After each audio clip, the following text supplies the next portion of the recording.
Hello each and everyone, welcome to AI smart education. तर आजचा जो लेक्चर आहे त्यामध्ये आपण MS चा 2023 जे की 26 मार्चला होणार आहे. म्हणजे आजपासून जर आपण बघितलं तर आपल्याजवळ जस्ट 14 to 50 डेजच राहिले आहेत. ओके, कारण नेक्स्ट टू नेक्स्ट संडे आपली एक्झाम आहे. करेक्ट. तर आजचा जो लेक्चर आहे त्यामध्ये आपण पीपल डेव्हलपमेंट अँड एन्व्हायरमेंट याच्यामध्ये जे काही प्रिव्हियस इयर क्वेश्चन्स झाले होते फ्रॉम इयर 2013 to 2021 ते सर्व काही बघणार आहोत with the complete explanation. Okay, तर चला तर मग आजच्या लेक्चरला सुरुवात करूया.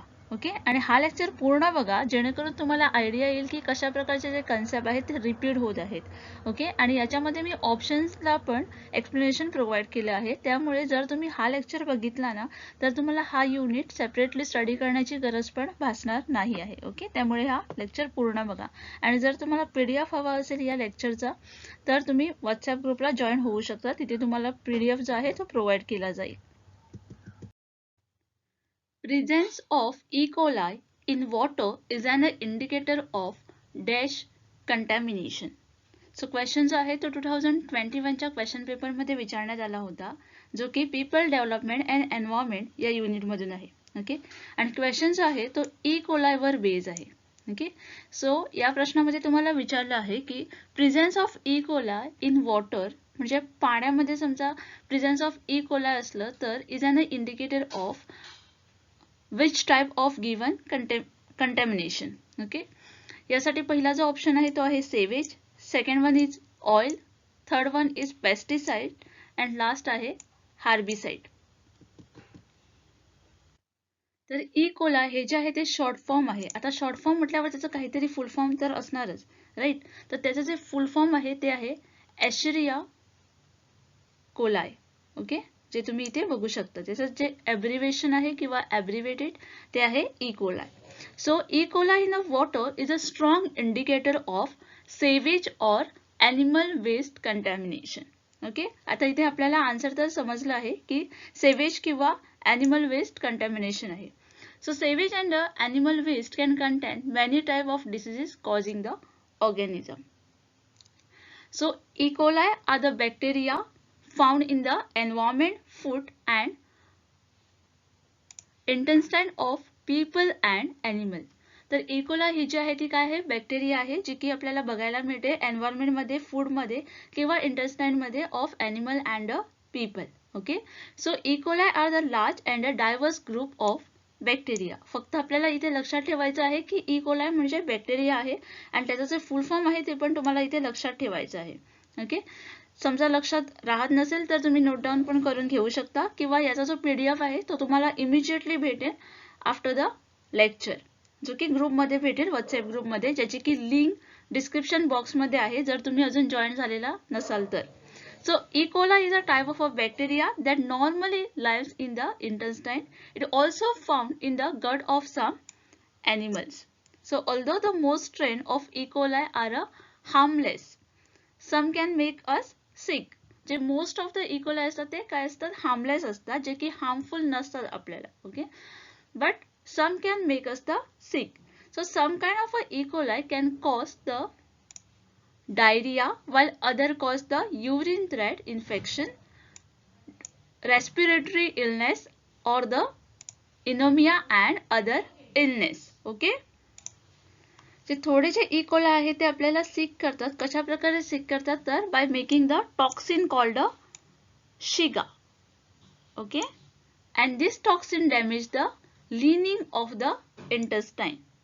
सो हे जी काही इम्पॉर्टंट वर्ड आहेत ना ते तुम्हाला लक्षात ठेवायचं आहे.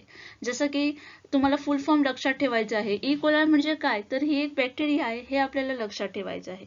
Okay, addition to this the pesticide are the substance that are meant to control the pest. Okay, हे जे आहे ते ॲडिशनल ऑप्शन मध्ये आपल्याला दिलं गेलं आहे, त्यामुळे मी ह्याची इन्फॉर्मेशन तुम्हाला प्रोव्हाइड करत आहे. Okay, and herbicide are also commonly known as a weed killer are a substance use to control the unwanted plant.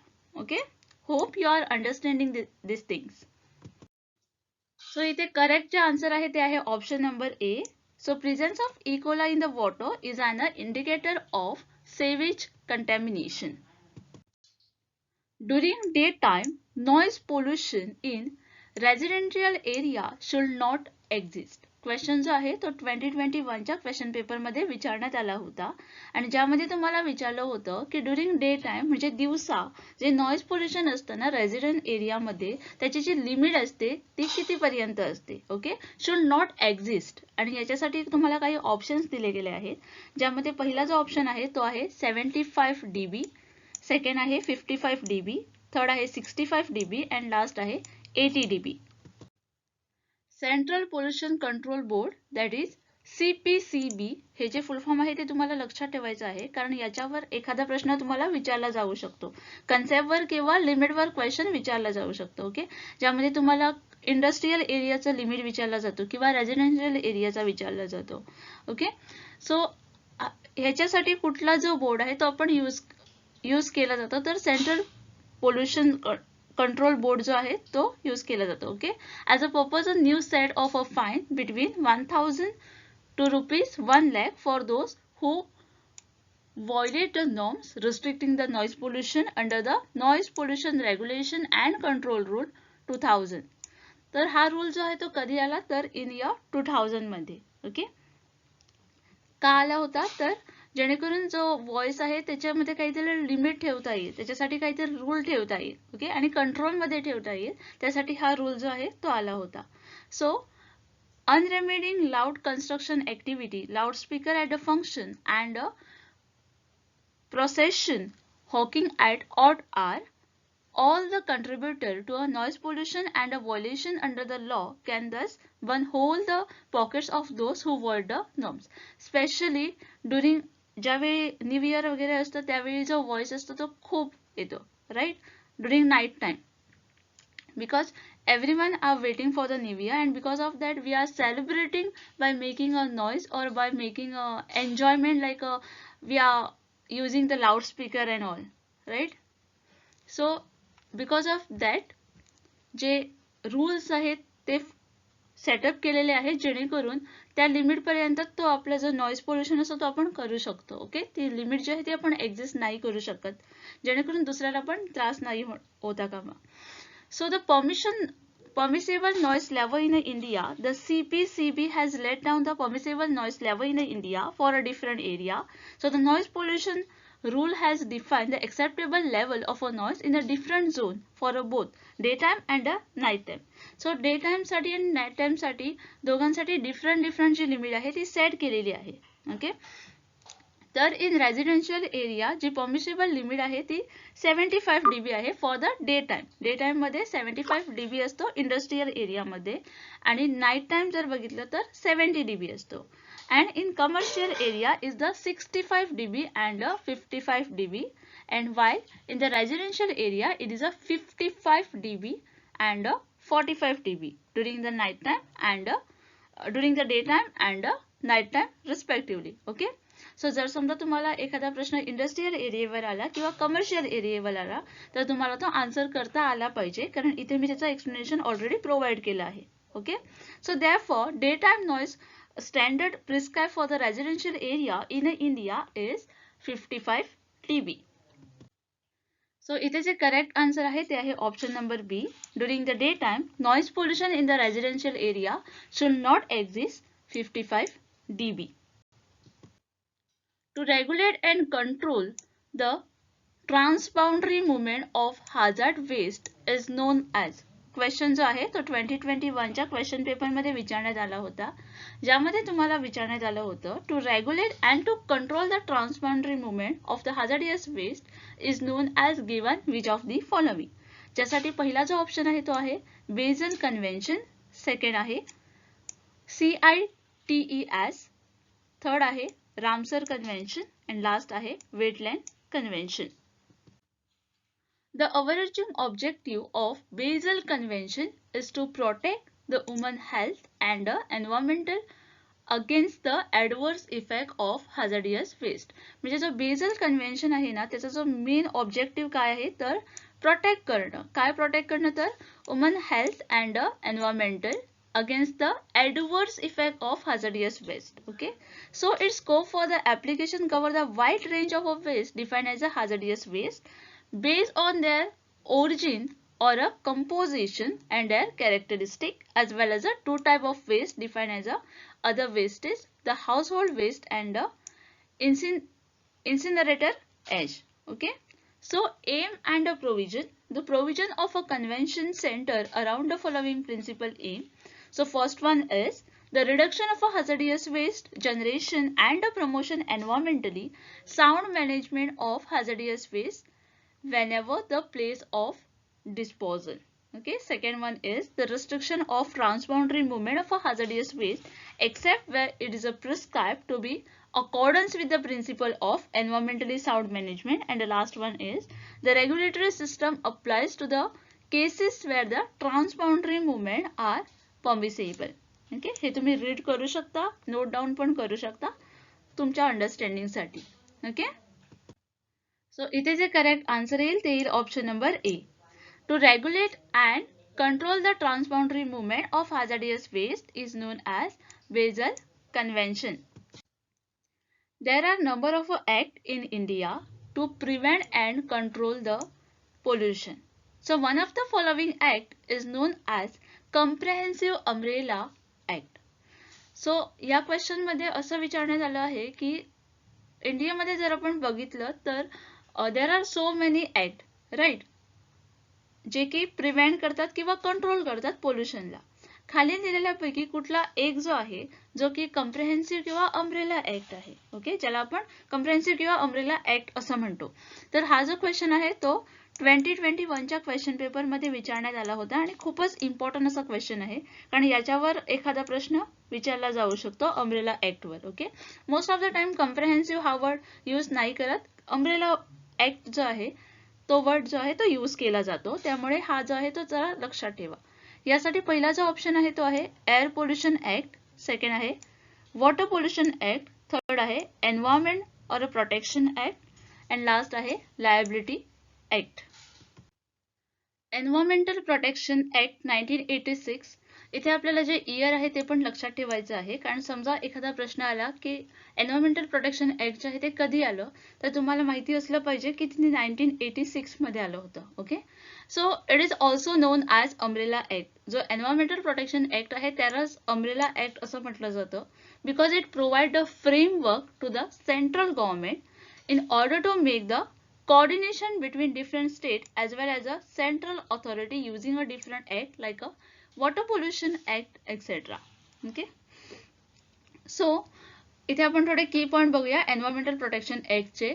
तर environmental protection act 1986 authorize the central government to protect and improve the environmental qualities.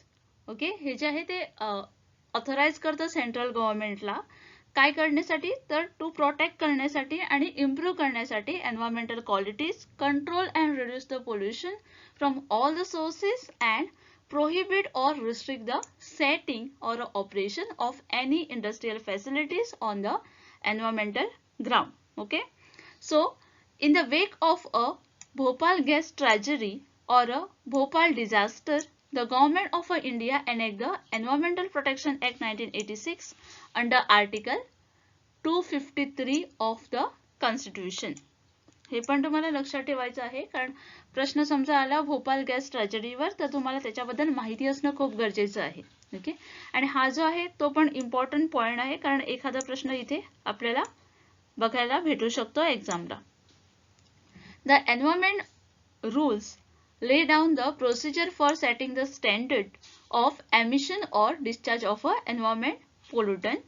The Environmental Protection Act was enacted with the objective of providing for the protection and improvement of the environment. Okay, जे की मी तुम्हाला first point मध्ये पण म्हटलं आहे. हे जे आहे ते प्रोटेक्शन प्रोव्हाइड करण्यासाठी आलं, इम्प्रूव्ह करण्यासाठी of the environment. It's empower the central government to establish the authority charge with the mandate and preventing the environmental pollution in all its form and to tackle the specific environmental problem that are peculiar to a different part of the country. So जे इथे correct answer आहे ते आहे option number C. Environment protection act जो आहे 1986 त्यालाच आपण umbrella act असं म्हणून पण ओळखतो किंवा असं पण म्हणतो. How many goals have been set for a sustainable development by UN to achieve the social and the economic development? Question जो आहे तो 2021च्या क्वेश्चन पेपरमध्ये विचारण्यात आला होता आणि खूपच कॉमन असा सब टॉपिक आहे त्या युनिटमधून, कारण सस्टेनेबल डेव्हलपमेंट हा जो टॉपिक आहे याच्यावर आपल्याला एखादा प्रश्न बघायला मिळतो म्हणजे मिळतोच. 101% याच्यावर आपल्याला प्रश्न भेटणारच एक्झामला. मग तो गोलवर असू दे किंवा एखादा डायरेक्टली जो गोल आहे त्याच्यावर असू दे, ओके, किंवा मॅच द फॉलोइंग मध्ये पण विचारलं जाऊ शकतं. सो हे जो सस्टेनेबल डेव्हलपमेंट हा जो सब टॉपिक आहे तो तुम्हाला कसाही करून करायचाच आहे, स्किप करायचा नाही आहे इथे. ओके, सो या प्रश्नामध्ये तुम्हाला गोल विचारले आहे सस्टेनेबल डेव्हलपमेंटचे, जे की UN ने सेट केले होते to achieve the social and economical development. यासाठी जो पहिला ऑप्शन आहे तो आहे 20, सेकंड आहे 17, थर्ड आहे 10 अँड लास्ट आहे 16. तर इथे तुम्ही बघू शकता की सस्टेनेबल डेव्हलपमेंट गोल जे आहे ते का आले होते, to end the poverty, to protect the planet and to improve the life prospect of everyone everywhere. Okay, आणि इथे ना 17 गोल आहेत जे की अडॉप्ट केले आहेत UN मेंबरने. ओके, इन इयर 2015 मध्ये, जे की आपल्याला जे इयर आहे ते लक्षात ठेवायचं आहे, कारण एखादा प्रश्न आपल्याला तसा पण येऊ शकतो. as a part of 2030 agenda for the sustainable development, which set out a 15-year plan to achieve the goals. So इथे जे करेक्ट आन्सर आहे ते आहे option number B. 17 different goals are there in the sustainable development. Okay. One of the following waste is not under the hazardous one. So question जो आहे तो 2020च्या question पेपरमध्ये विचारण्यात आला होता पीपल डेव्हलपमेंट अँड एन्व्हायरमेंट युनिटमधून, आणि इथे तुम्हाला काही वेस्टची नावं दिली होती आणि विचारलं होतं यापैकी कुठला एक जो आहे जो हार्जडियस वेस्ट नाही आहे किंवा ज्याला आपण हार्मफुल म्हणू शकतो.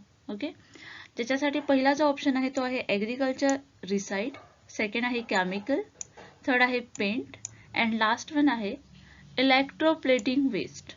ओके, आता पहिल्यांदा इथे अंडरस्टँड करून घ्या की hazardous waste म्हणजे काय. तर hazardous waste is a waste that poses a serious threat to the human health or the environment if improperly imposed of. हे असं वेस्ट आहे जे की जे माणसाच्या हेल्थला किंवा एन्व्हायरमेंटला जे आहे ते हार्मफुल आहे. Okay, so hazardous waste are those that may contain the toxic substances generated from the industrial, hospital, some type of a household waste. हे जे आहे ते याचे जे सबस्टन्स आहे ते कुठून आपल्याला बघायला मिळतं, तर it generated from the industrial, may be from the hospital और some type of a household waste सुद्धा याच्यात इन्क्लुडेड असतं. Okay, and this waste could be कोरोसिव्ह, inflammable, explosive or react when exposed to other material. And some hazardous waste are highly toxic to the environment, जे की जास्त harmful असतं एन्व्हायरमेंटला, including the human, animal and plant. ज्यावेळी आपण environment म्हणतो त्यावेळी आपण सगळं काही इन्क्लूड करून चालतो.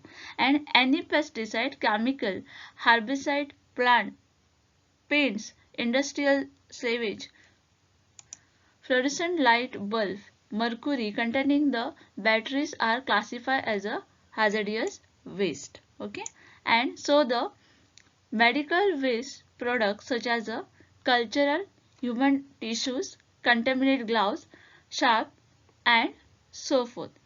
So हे सगळं जे आहे ते काय आहे, hazardous waste आहे. Okay, even the last option आहे electroplating and other metal finishing waste are also the toxic as they include the splint, clinite, bath plating solution and any plating bath solution and reduces from the operation when the clinite have been used. Okay, so here what is non-hazardous waste. Now we understand what is hazardous, right? Hazardous म्हणजे काय हे तर आपल्याला समजलं. आता non hazardous म्हणजे काय, तर non-hazardous will be opposite to the hazardous waste. Okay, it does not pose a direct threat to the human health or the environment, जे की directly harmful नाही आहे human healthला किंवा environmentला, but it still cannot dump into the trash replicable or a savage line because of the risk it would be paused. And some of the waste produced are paper, plastic, glass, metal, etc. is a non-hazardous waste because it is not a toxic by the nature. And some type of agriculture waste are a non-hazardous waste. Okay. So here the correct answer will be option number A. Agriculture reside is a one of the waste is not under the hazardous one. UN Conference on Environment and Development in 1992 was held at. Question जो आहे तो 2020च्या question पेपरमध्ये विचारण्यात आला होता, ज्यामध्ये UN conference on environment and development जे की 1992 मध्ये झालं होतं ते कुठं झालं आहे असं विचारण्यात आलं होतं. आणि हा जो आहे तो खूपच कॉमन टॉपिक आहे जो की रिपीट होत असतो. त्याच्यामुळे याच्या रिलेटेड जे क्वेश्चन्स आहेत ते जरा अंडरस्टँड करून चला, किंवा मी म्हणेन की थोडे जे क्वेश्चन्स आहेत स्पेशली इयर्स वगैरे ते जरा बाय करूनच जावं लागेल. ओके. याच्यासाठी पहिला जो ऑप्शन आहे तो आहे रिओ दी जेनेरिओ, सेकंड आहे स्टॉकहोम, थर्ड आहे पॅरिस अँड लास्ट आहे जोहान्सबर्ग. ओके. तर हे बघा इथे युनायटेड नेशन कॉन्फरन्स जे आहे एन्व्हायरमेंट अँड डेव्हलपमेंट त्याला आपण अर्थ समिट पण म्हणतो. हे जे आहे अर्थ समिट हे तुम्हाला लक्षात ठेवायचं आहे, कारण मोस्ट ऑफ द टाइम अर्थ समिट हा वर्ड जो आहे तो यूज केला जातो. याच्यावरच क्वेश्चन्स विचारले जातात. ओके. सो हे जे आहे ते झालं होतं रिओ दी जेनेरिओला ब्राझीलमध्ये. आणि कधी झालं होतं तर in between 3 to 14 June in 1992 मध्ये. आणि का झालं होतं तर to reconcile the world wide economic development with the protection of the environment. Okay. हे जे आहे ते नोट डाऊन करून घ्या, जे इम्पॉर्टंट पॉईंट आहेत ते जरा नोट डाऊन करून घ्या. So here the correct answer is option number A. UN Conference on Environment and Development in 1992 was held at Rio de Janeiro in Brazil. Biomedical waste of human and animal tissues, organ and infected body part are to be disposed using.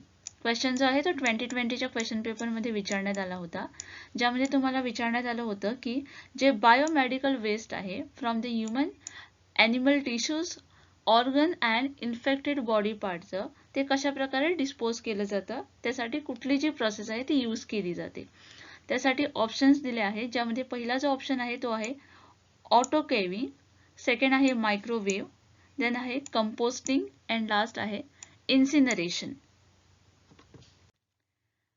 तर हे बघा, इन्सिनरेशन जी आहे ती waste treatment process आहे जी की include करते the composition of organic substances contained in the waste material. Okay. And the industrial plant for the waste incineration are commonly referred to as waste to energy facilities. Incineration and other high temperature waste treatment system are described as thermal treatment. हे बघा इथे तुम्ही हे note down करून घ्यायचं आहे. Incineration of a waste material convert the waste into the ash, flue gas and heat. Okay. So जे correct answer जे आहे जे आपल्याला पाहिजे आहे ते काय आहे इन्सिनरेशन. इथे तुम्ही बघू शकता इथे एक्झाम्पल्स इन्क्लूड केलेली आहेत जी की इन्सिनरेशन मध्ये येतात. तर त्यामध्ये आपण बघू शकतो की waste of human and animal tissues, organ infected body part हे जे आहे ते इन्क्लूड केलं जातं इन्सिनरेशन मध्ये. Okay.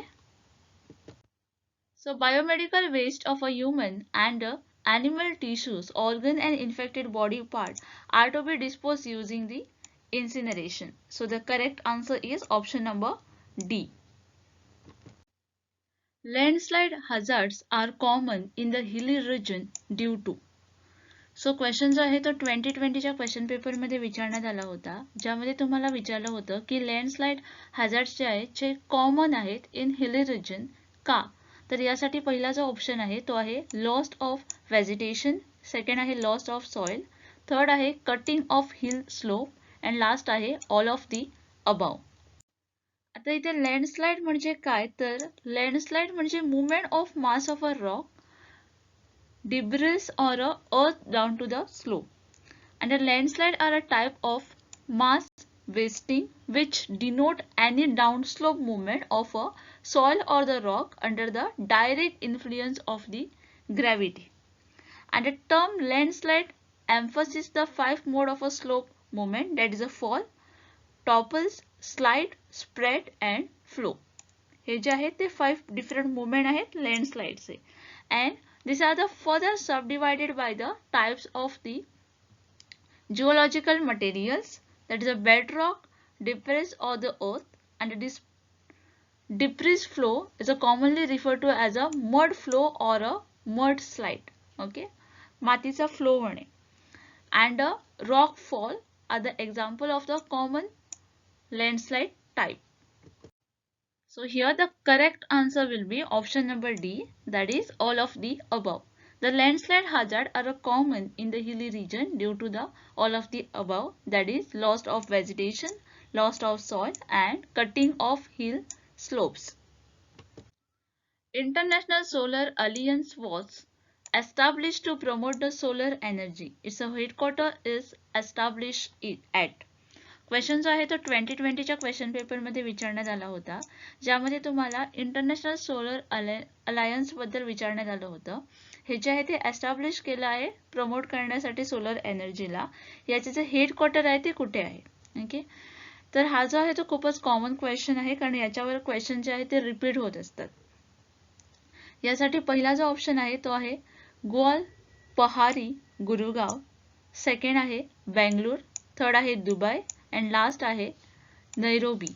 Okay, so the International Solar Alliance, which is also known as ISA, is alliance of 121 countries initiated by the India. कोणी initiate केलं हे आपल्याला लक्षात ठेवायचं आहे, जे की इंडियाने इनिशिएट केलं आहे आणि 121 कंट्री याच्यात इन्व्हॉल्व आहे. and most of them being sunshine country which lie either completely or partly between the Tropic of Cancer and the Tropic of Capricorn.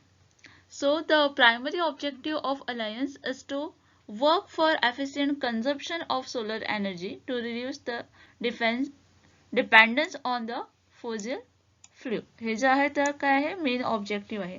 आणि हे जे इनिशिएटिव्ह आहे ते फर्स्ट प्रपोज कोणी केलं होतं तर Indian prime minister Narendra Modi in the speech of November 2015 at the Wembley Stadium, in which refer to the sunshine countries as a Surya Putra, that is a son of the sun. Okay, the alliance is a 3D based intergovernmental organization. The country do not fall in the tropic can join the alliance and enjoy all the benefit of the other member with the expansion of voting right. So India has a pledge a target of installing 100 gigawatt by 2022 and reduction by the emission intensity by 13 to 35% by 2030. हा जो point आहे तो इथे खूपच important आहे, जो की तुम्हाला लक्षात ठेवायचा आहे. Okay, so here the initiation was launched by the Prime Minister Narendra Modi at the India Africa Summit at meeting members country ahead of 2015 United Nations Climate Change Conference in the Paris in November 2015. Okay, and the headquarter is in Gurugram, India. So it is a correct answer is option number A, that is Gol Pahari Gurugram. International Solar Alliance was established to promote the solar energy. Its headquarters is established at Golpahari, Gurugram. Convention on Ozone Depleting Substances is known as. Question जो आहे तो 2019च्या question पेपरमध्ये विचारण्यात आला होता, ज्यामध्ये तुम्हाला विचारण्यात आलं होतं about the convention on ozone depleting सबस्टन्सेसवर. ज्यासाठी पहिला जो ऑप्शन आहे तो आहे बेझल कन्व्हेन्शन, सेकंड आहे मॉनिट्रल प्रोटोकॉल, थर्ड आहे रामसर कन्व्हेन्शन अँड लास्ट आहे कॉन्फरन्स ऑफ पार्टीज.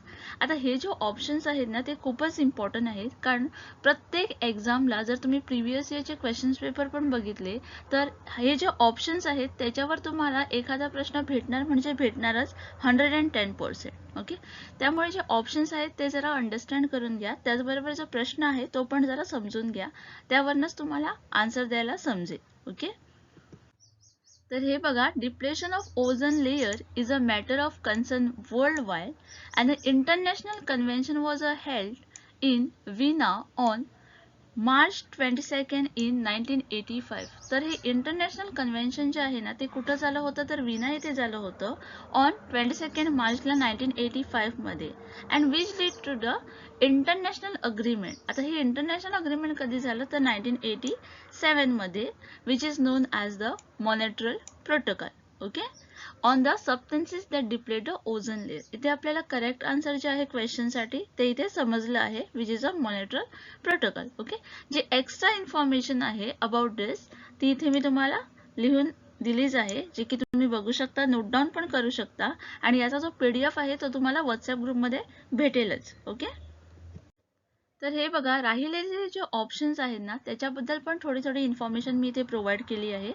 तर हे बघा, बेझल कन्व्हेन्शन जे आहे ते कशावर आहे तर on the control of transboundary movement of hazardous waste and their disposal, usually known as the Basel convention. आता हे बेझल कन्व्हेन्शन जे आहे ते कशासाठी आहे तर ते आहे to control the transboundary movement of hazardous waste and their the disposal. Okay, हे तुम्हाला इथे लक्षात ठेवायचं आहे.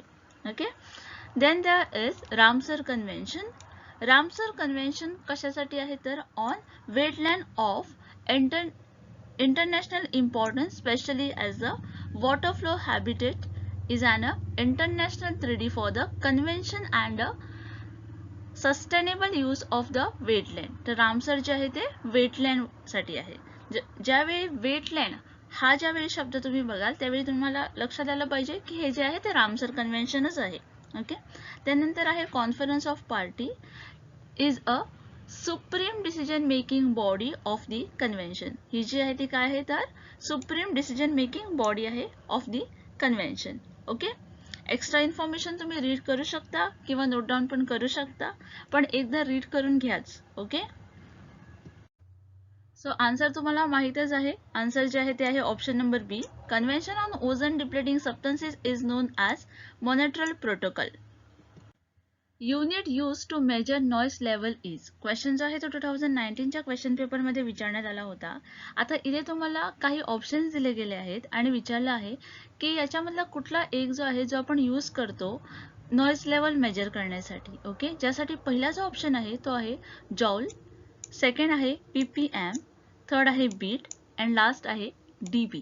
ओके, जर तुम्ही नॉइस लेवल याच्याबद्दल जरा विचार करायला गेला तर याच्यावर प्रत्येक वर्षी एक प्रश्न विचारला जातोच. ओके, मग तो लेवलवर असो किंवा जर तुम्ही 2021 मध्ये बघितलं असाल तर त्यामध्ये तुम्हाला काहीतरी रेझिडेन्शियल एरियामध्ये लिमिट विचारली गेली होती की इंडस्ट्रियल एरियामध्ये लिमिट विचारली गेली होती, तो पण नॉइसशीच रिलेटेड आहे.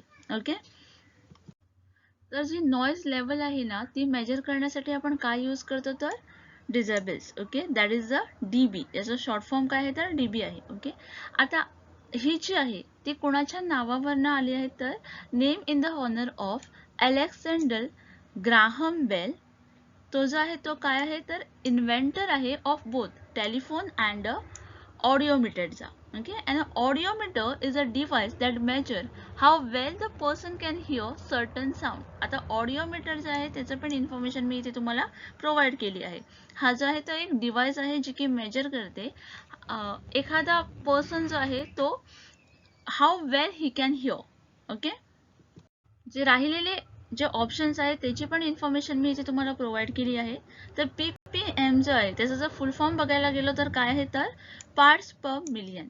Okay, so PPM stand for part per million, which is a unit of measurement used to detect the presence of pollutant in the air, water and other fluid. Okay, हे जे आहे ते काय आहे तर मेजरमेंटच आहे एका प्रकारचं जे की आपण यूज करतो to detect the presence of pollutant in the air, water किंवा फ्लुइड मध्ये. Okay, then is joule. Joule जे आहे ते कशासाठी यूज केलं जातं किंवा काय आहे हे बघूया. It is a unit of work or the energy in the international system of unit that is SI. Okay, and it is equal to work done by forces of 1 Newton acting through the 1 meter. Okay, and last आहे bit. तर bit काय आहे तर binary digit आहे. It is a smallest unit of a data in the computer, जे की आपण ICT मध्ये बघतो, राईट. ते जे आहे ते आहे इथे दिलेले आहे बायनरी डिजिट बद्दल. Okay, so bit has a single binary value either 0 or the 1. So इथे जे करेक्ट आन्सर आहे ते आहे option number D. Unit use to measure noise level is dB.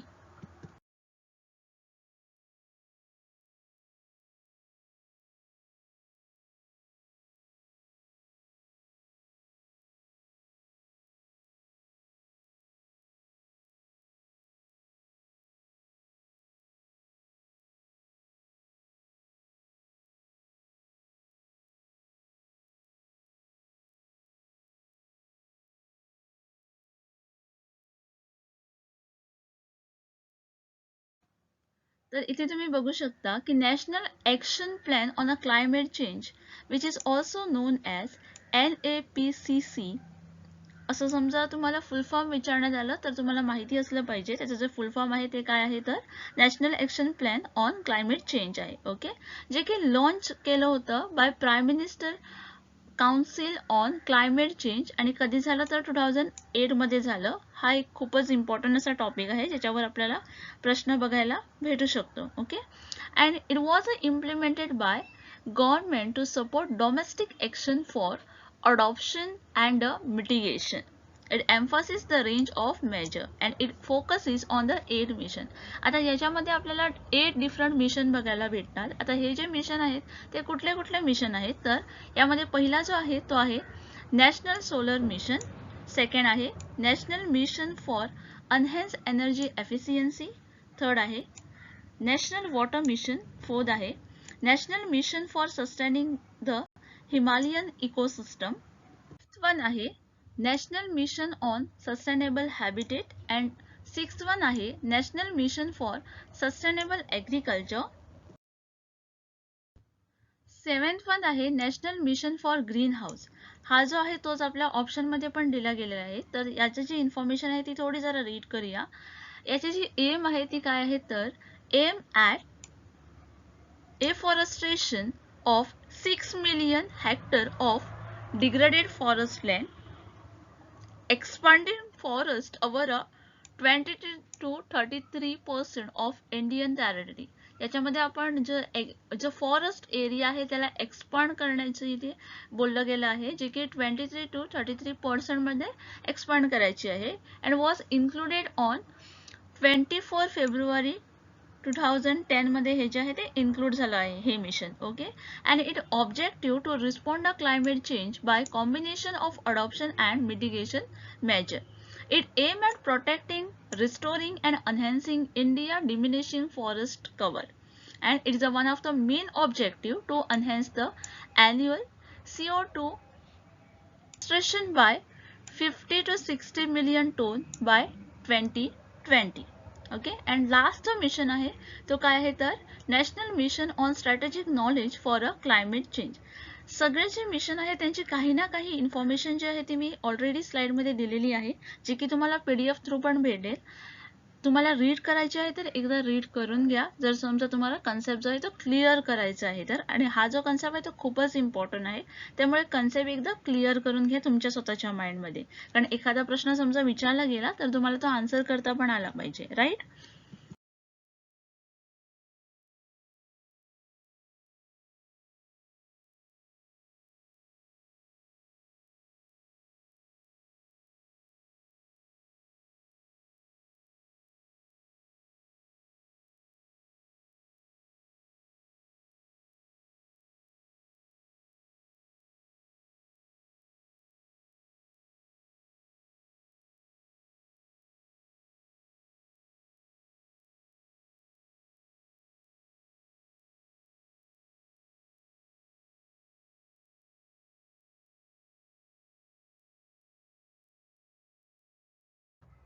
International solar alliance, ज्याला आपण ISA असं पण बोलतो, it is a joint initiative of France and India. हा जो आहे तो काय आहे जॉईंट इनिशिएटिव्ह आहे बाय दी फ्रान्स अँड इंडियाचा, launch to make a unprecedented efforts to promote the solar energy.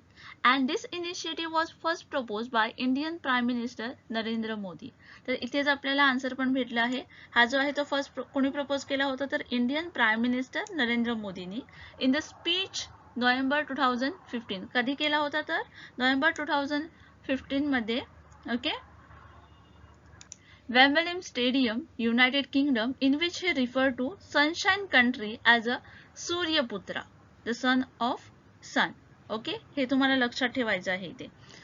So the ISA, that is International Solar Alliance Funding Summit, which was held on 11th March 2018 in India, was chaired by President of France Republic Emmanuel Macron and the Indian Prime Minister Narendra Modi, and the goal of this is to set the ground rule for a solar energy. हे बघा, हा जो आहे तो त्याचा गोल आहे. Okay, so ISA is the first intergovernmental organization to be based in the India. That is 83 states has signed its a framework agreement. Okay, sir किती स्टेटने ते अग्रीमेंट जे आहे ते फ्रेमवर्क जे आहे ते साइन केलं होतं तर 83 स्टेट्सने. Okay,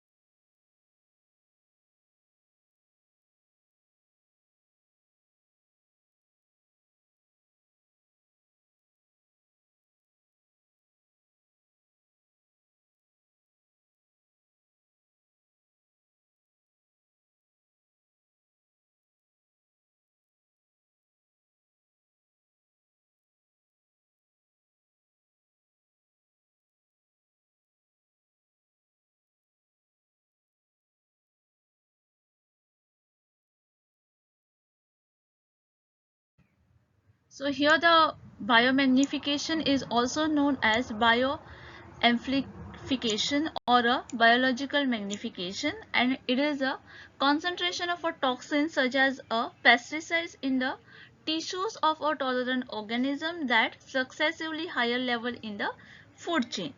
Okay,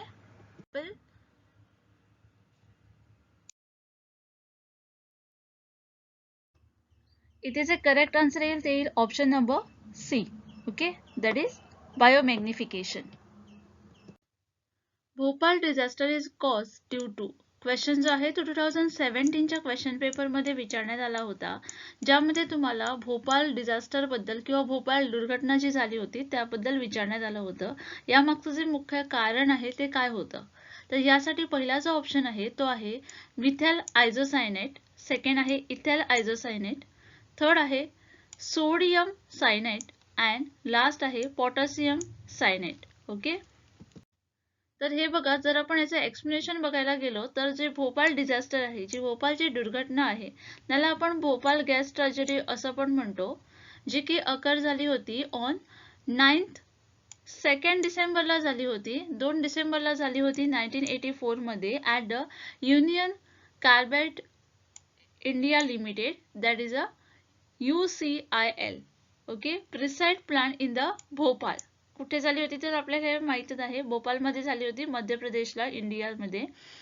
when the gas leak occur, जी गॅस होती जी लीक झाली होती, and it is regarded as one of the worst industrial disaster in the history. ही जी होती ती सगळ्यात जी आपण वर्स्ट अशी म्हणू शकतो की इंडस्ट्रियल डिझास्टर होती आपल्या हिस्ट्रीमध्ये.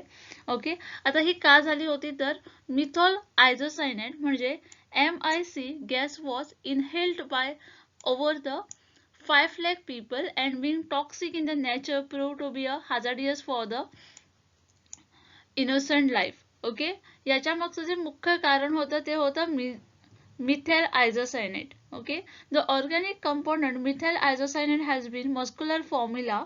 The isocyanate methane, methyl carbamide and MIC are all the symptoms.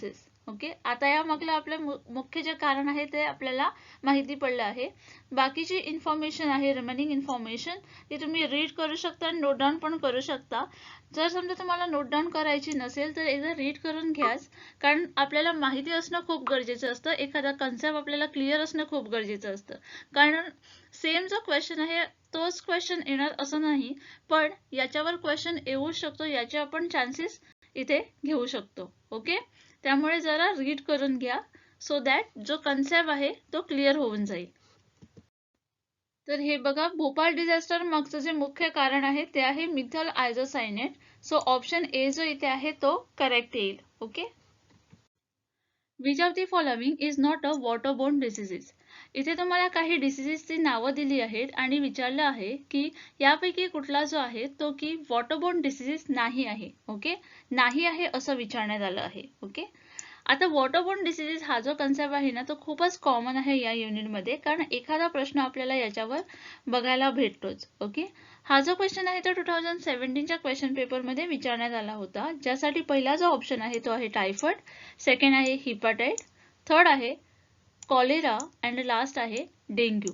Okay, इथे तुम्हाला आयडिया आलीच असेल की याचं कुठलं आन्सर जे आहे ते करेक्ट आहे.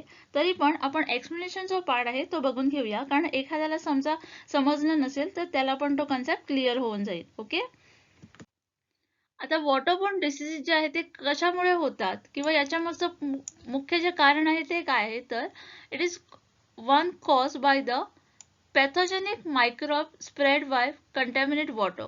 The transmission of these pathogens occur while using the infected water for the drinking. ज्यावेळी आपण इन्फेक्टेड वॉटर जे की पॉल्युटेड वॉटर आहे ते यूज करतो पिण्यासाठी म्हणा किंवा फूड प्रिपरेशनसाठी म्हणा, काही प्रिपेअर करताना, एखादी रेसिपी वगैरे प्रिपेअर करताना किंवा क्लोथ आपले कपडे वगैरे धुताना किंवा अमंग अदर्स आणखी काही करण्यासाठी, तर majority of waterborne diseases worldwide mainly affected the children due to the poor hygiene. आता यामध्ये ना जे वॉटरबोर्न डिसीजेस असतात ते कुणाला जातात, मुख्य प्रमाणात ते मुलांना होऊ शकतात, लहान मुलांना. आता त्यांनाच का होतात, तर ती जी असतात ती लहान असतात आणि त्यांची जी हायजेनिक जी पॉवर असते ती कमी असते, right. So weak immunity. So most of the diseases are life threatening. So most common water related diseases occur in India are, इंडियामध्ये जे मोस्ट रिलेटेड वॉटर डिसीजेस आहे ना त्यामध्ये आपण टायफॉइड बघू शकतो. टायफॉइड म्हणजे एक प्रकारचा ताप आहे. ओके, देन आहे hepatitis. This condition mainly affected the liver and is cause by the hepatitis virus. Hepatitis म्हणजे एक प्रकारचा व्हायरस आहे ज्यामध्ये आपण जे लिव्हर असतो आपला त्याला अफेक्ट होतो. ओके, आणि लास्ट आहे cholera. It is mainly cause by the bacteria name the Vibrio chlorine by the consumption of a contaminated food or drinking the water. Okay, ज्यामध्ये आपण एखादं अफेक्टेड जे पाणी आहे ते पितो किंवा जे पाणी आहे ते आपण फूड प्रिपरेशनसाठी यूज करतो आणि त्यानंतर ते खातो, त्यावेळी आपल्याला हा प्रॉब्लेम होतो, ज्यामध्ये आपल्याला वॉमिटिंग होऊ शकते, ताप येऊ शकतो. ओके, हे जे आहे त्याचे सिम्पटम्स आहेत. तर आपल्याला इथे माहिती पडलं की कुठचे जे आहे ते वॉटरमुळे होतात, राईट. हे जे ऑप्शन्स आपल्याला दिले आहेत आणि त्यामध्ये आणखी एक ऑप्शन होता जो डेंग्यू होता. तर डेंग्यू कशामुळे होतो, तर तो मॉस्किटोजमुळे होतो, करेक्ट. त्यामध्ये वॉटरचं काहीही घेणं देणं नाही आहे. सो इथे करेक्ट जे आन्सर येईल ते येईल ऑप्शन नंबर डी. डेंग्यू जो आहे तो इथे करेक्ट आन्सर येईल, कारण हा जो आहे तो वॉटरबोर्न डिसीजेस नाही आहे. Mangrove is a special type of ecosystem and found along. आता मॅनग्रोव्ह बद्दल बोलायला गेलो तर हा पण जो आहे तो खूपच कॉमन असा सब टॉपिक आहे, कारण मॅनग्रोव्हवर पण आपल्याला एखादा प्रश्न भेटू शकतो, राईट. कारण जर तुम्ही प्रिव्हियस क्वेश्चन जे आहे ते रिफर केले असाल तर तुम्हाला पण माहिती पडेल की जे मॅनग्रोव्ह हा जो सब टॉपिक आहे त्याच्यावर आपल्याला क्वेश्चन बघायला भेटतात. आता हा जो क्वेश्चन आहे तो 2017च्या क्वेश्चन पेपरमध्ये विचारण्यात आला आहे आणि ज्यासाठी आपल्याला 4 डिफरंट ऑप्शन्स दिले आहेत. ते आता बघूया पहिल्यांदा ऑप्शन्स काय आहेत ते. तर पहिला जो ऑप्शन आहे तो आहे एस्ट्युरी, सेकंड आहे हिल स्लोप, थर्ड आहे प्लॅट्यू अँड लास्ट आहे फ्रेश वॉटर लेक्स. ओके, याचा आता आपण एक्सप्लेनेशन बघूया काय आहे ते. तर हे बघा, ecosystem is a geographic area. आता इकोसिस्टम म्हणजे काय, तर it is a geographic area where the plant, animal and the other organism as well as the weather और a landscape work together to form a bubble of the life. Okay, so ecosystem contain the biotic or a living part as well as a abiotic factor or a non-living part. The biotic factor include a plant, animal and the other organism. आता Biotique आणि abiotic हे तर आपल्याला माहितीच आहे, right. So जर समजा कोणाला माहित नसेल तर प्लीज हे रीड करून घ्या. आता mangrove are a group of trees and the scrub that live in the coastal interior zone between the land and the sea in the subtropic. Okay, so all these trees grow in the area with the low oxygen soil where the slow moving water allow a fine sediment to accumulate. So mangrove forests only grow at the tropical and the subtropical latitude near the, जे आता mangrove forest आहे ना, mangrove जे trees आहेत ते कुठे grow होतात, तर ट्रॉपिकल आणि सब ट्रॉपिकल रिजन मध्ये जे ग्रो होतात. ओके, ते provide a wide range of ecosystem services including the coastal protection. Okay, so the animal found are similar to those commonly found in the tropical terrestrial forest and a marine ecosystem. Okay, so hence it is clear that mangrove forests occur at the interface between the land and the sea, and consequently this forest span both aquatic and terrestrial realms. Okay, so here the correct answer for this question will be option number A, that is history. Okay, Kyoto Protocol is an agreement to, हा जो question आहे तो 2017 च्या question paper मध्ये विचारण्यात आला होता, ज्यामध्ये तुम्हाला कोयोटो प्रोटोकॉल बद्दल विचारण्यात आलं होतं. ज्यासाठी पहिला जो ऑप्शन आहे तो आहे रिड्यूस ग्लोबल वॉर्मिंग, सेकंड आहे रिड्यूस एसिड रेन, थर्ड आहे undertake plantation program and last आहे रिड्यूस सॉइल इरोजन. ओके, तर इथे तुम्ही बघू शकता जे कोयोटो प्रोटोकॉल आहे ते इंटरनॅशनल अग्रीमेंट आहे linked to the United Nations Framework Convention on the Climate Change, which commit its parties by setting internationally binding emission reduction target. Okay, so recognizing that developed countries are principally responsible for the current high level GHG emission in the atmosphere as a result more than 150 years of industrial activity, that protocol place the heavier burden on developed nation under principle of common but differentiate responsibilities. So जे Kyoto protocol आहे जे की adopt केलं होतं कोयोटोने जपानमध्ये on 11 December 1997 मध्ये, आणि हे जे आहे ते फोर्समध्ये आलं होतं फ्रॉम 16 फेब्रुवारी 2005 मध्ये. आता इथे तुम्हाला हे जे आहे ते लक्षात ठेवायचे आहे, ही जी डेट आहे ना ते लक्षात ठेवायचं आहे, आणि कुठं जे आहे ते हे जे आहे ते अडॉप्ट केलं होतं. ओके, आणि कधी केलं होतं हे आपल्याला माहीत असणं खूप गरजेचं असतं, कारण याच्यावर हे जे आहे ते खूपच कॉमन असे हे आहे जे की आपल्याला लक्षात ठेवायचं आहे, कारण एखादा प्रश्न याच्यावर विचारला जाऊ शकतो. ओके, तर the detailed rule for implementation of a protocol was adopted at the COP in Marrakesh, Morocco in 2001, are referred to the Marrakesh Accord. The first committed period to start in 2008 and ended in 2012.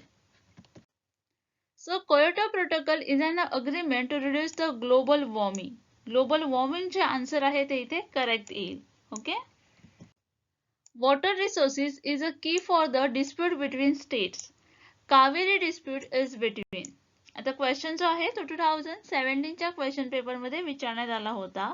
तर प्रश्न असा होता की आंतरराज्यात पाण्याच्या वापरावरून मतभेद चालू आहेत. Okay, dispute आहे दोन स्टेट मध्ये. आता कावेरी नदीच्या पाण्यावरून कोणत्या दोन राज्यात मतभेद आहेत. आता जे कावेरीचं पाणी आहे, कावेरी नदीचं, यामधून कुठल्या स्टेटमध्ये डिस्प्यूट आहे किंवा मतभेद आहेत असं विचारण्यात आलं आहे. आणि ज्यासाठी पहिला जो ऑप्शन आहे तो आहे महाराष्ट्र अँड कर्नाटका, सेकंड आहे कर्नाटका अँड तेलंगणा, थर्ड आहे Karnataka and Tamil Nadu, and last आहे Orissa and Madhya Pradesh. The Kaveri water sharing dispute has been born of contention between Karnataka and Tamil Nadu. या दोन स्टेट मध्ये जे आहे ते डिस्प्यूट चालू आहे कर्नाटका अँड तामिळनाडू मध्ये since the time of British Raj. आता हे कधीपासून आहे तर ब्रिटिश राजपासून.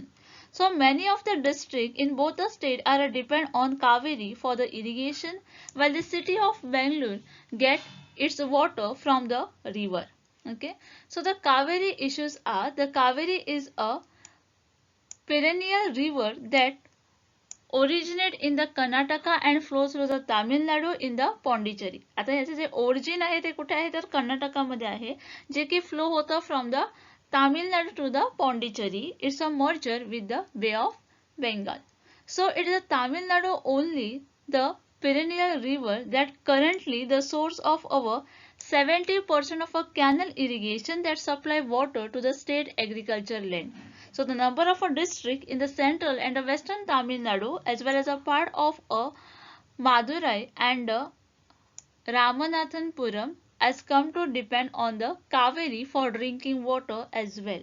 आता या कावेरी जी नदी आहे त्याच्यावर खूपसे जे लोक आहेत तामिळनाडूतले पण ते खूपसे त्याच्यावर डिपेंड आहेत for drinking water. Okay, so equitable and timely sharing of a water by the Karnataka to the Tamil Nadu, therefore it's a vital to both agriculture and the drinking water needs of a Tamil Nadu.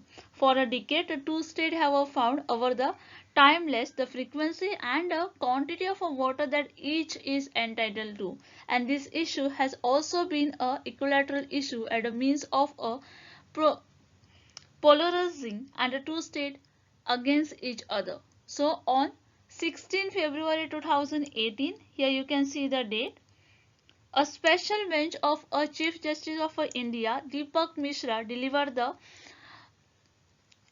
on the issue, largely upholding the water sharing agreement finalized by the Kaveri Water Dispute Tribunal, that is a CWDT, on the 5 February 2007.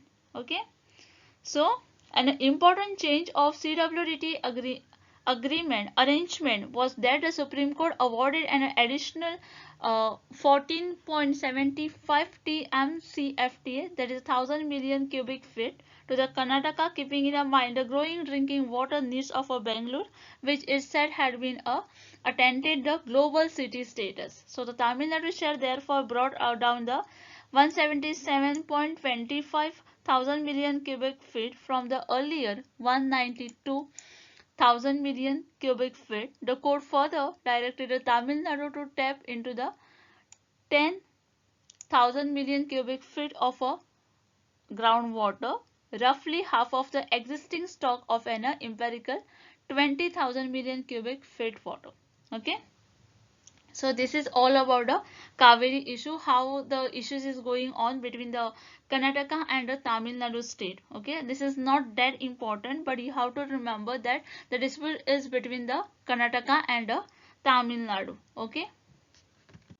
So here the correct answer will be option number C. The water resources is a key for the dispute between the state. The Kaveri dispute is between the Karnataka and the Tamil Nadu state. Which of the following is a national park in Maharashtra? So इथे तुम्हाला 4 different options दिले आहेत आणि विचारण्यात आलं आहे की याच्यामधलं कुठलं जे आहे ते नॅशनल पार्क आहे महाराष्ट्रामध्ये, ज्यासाठी पहिला जो ऑप्शन आहे तो आहे नावेगाव नॅशनल पार्क, सेकंड आहे नंदवगड नॅशनल पार्क, थर्ड आहे Nagarhole national park and last आहे माधव नॅशनल पार्क. ओके, तर इथे तुम्ही बघू शकता नावेगाव नॅशनल पार्क जे आहे ते कुठे आहे तर गोंदिया डिस्ट्रिक्ट इन ईस्टर्न महाराष्ट्रामध्ये आहे. ओके, गोंदिया डिस्ट्रिक्ट नावाचं एक डिस्ट्रिक्ट आहे महाराष्ट्रामध्ये, त्याच्यामध्ये हे लोकेटेड आहे. द सँच्युरी is spread across the 134 square meter comprising of a southern mixed dry deciduous forest with the main tree species being attacked. Okay, the haldu, jamun, kawat, mahu and bale and a boar. This is all about that park. Okay, and how it is spread.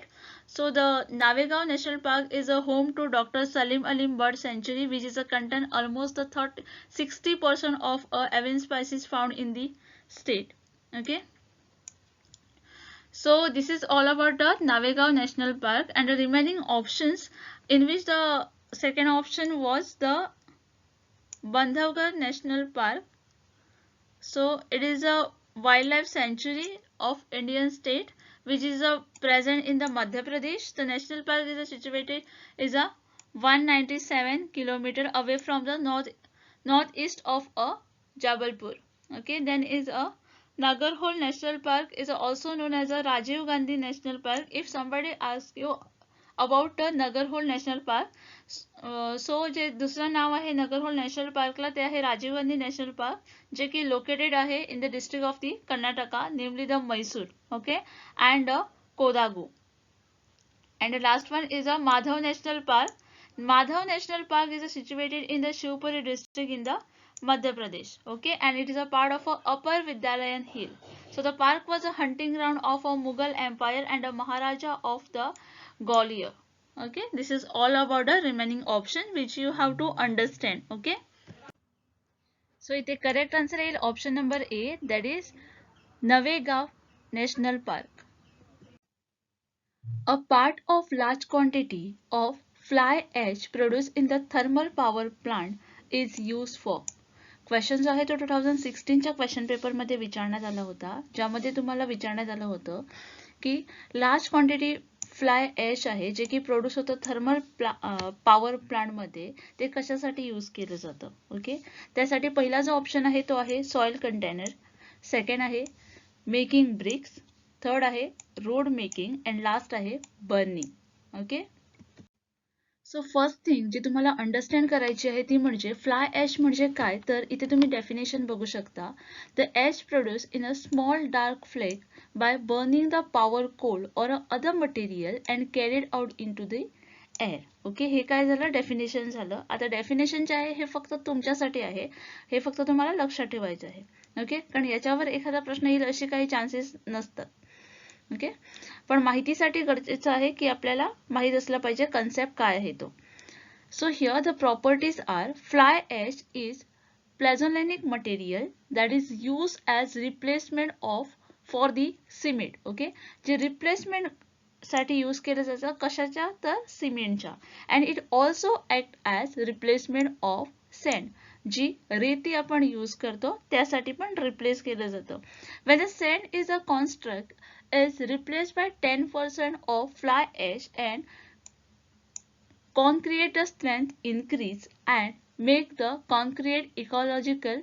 Although if the fly ash is increased beyond the 10%, then the overall strength of the concentrate decreases.